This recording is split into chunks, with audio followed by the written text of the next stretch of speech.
Welcome to tasty Bazar. ఈరోజు మనం చక్కెరపార ఎలా చేస్తారో చూసేద్దాం.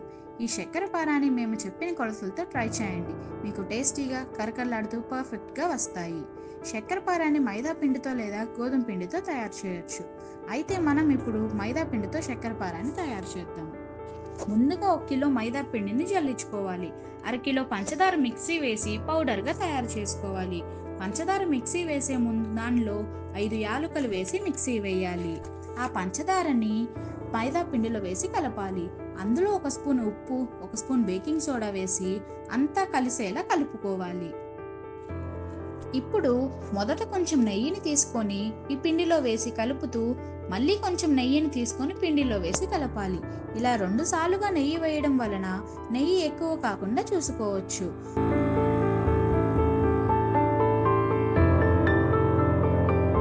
మనం పిండిలో నెయ్యి వేసి కలుపుతున్నప్పుడు వీడియోలో చూపిస్తున్న విధంగా పొడి ముద్దలాగా రావాలి. తరువాత కొంచెం వాటర్ యాడ్ చేసుకొని కలుపుకోవాలి. ఒకేసారి వాటర్ పోసుకోకుండా కొంచెం కొంచెంగా వాటర్ పోసుకొని వీడియోలో చూపిస్తున్న విధంగా కలుపుకోవాలి. ఈ పిండిని దాదాపు ఒక 10 నిమిషాల పాటు గట్టిగా బాగా కలుపుకోవాలి. అప్పుడు పిండి ఇలా లేయర్స్గా వస్తుంది.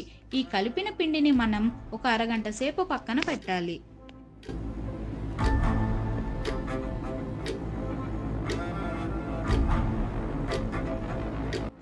అరగంట తర్వాత పిండిని మనం రౌండ్ ముద్దలా తయారు చేసుకోవాలి.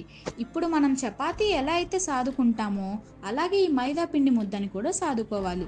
మనకి చక్కెరపార లావుగా కావాలంటే కొంచెం లావుగా సాదుకోవాలి. నేనైతే ఇక్కడ సన్నగా చేద్దాం అనుకుంటున్నా కాబట్టి మైదా పిండిని కొంచెం సన్నగా సాదుకుంటున్నా.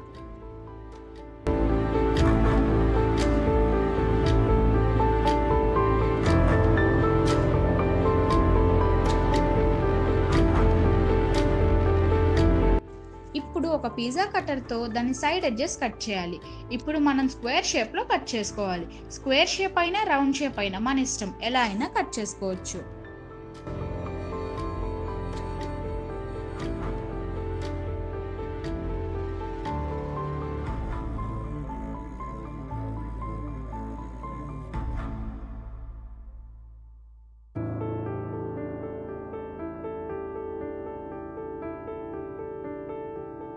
ఒక కళాయిలో సరిపడినంత నూనెని మీడియం ఫ్లేమ్లో హీట్ చేసుకోవాలి.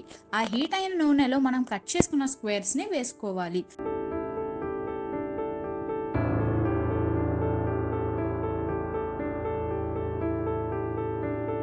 అవి గోల్డెన్ కలర్ వచ్చేలాగా ఫ్రై చేయాలి.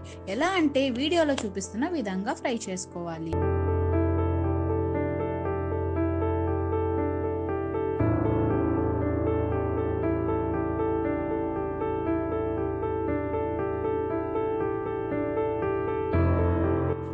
అవి ఫ్రై అయిన తర్వాత ఒక బౌల్లోకి తీసుకొని ఒక 10 మినిట్స్ ఆగిన తర్వాత మీరు టేస్ట్ చేయండి. ఇప్పుడు టేస్టీగా కరకరలాడే చక్కెరపార ready. Please like, share and subscribe.